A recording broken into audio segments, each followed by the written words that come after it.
Pour en savoir plus, nous mettons le cap sur l'Afrique du Sud.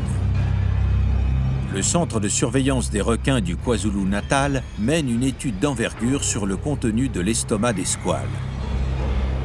C'est bon. Jeremy Cliff analyse le comportement alimentaire des requins pris dans des filets ou sur des lignes de pêche depuis plus de 30 ans. Ces découvertes ont bouleversé la communauté scientifique.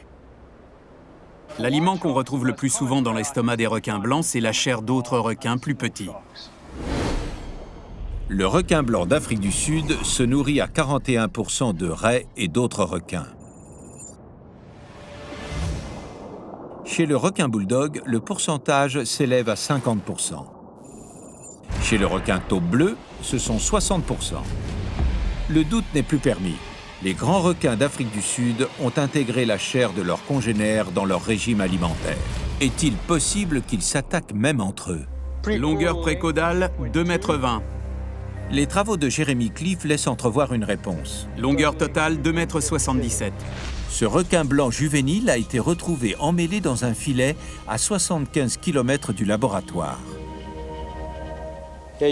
Ça, c'est le lobe droit du foie. C'est un organe qui peut atteindre un tiers du poids total chez beaucoup de requins. Là, c'est l'estomac. Il y a quelque chose à l'intérieur. Un objet très dur. C'est plat. Peut-être une nageoire. On va bientôt savoir ce que ce requin a mangé en dernier. Oui, c'est la nageoire d'un grand requin.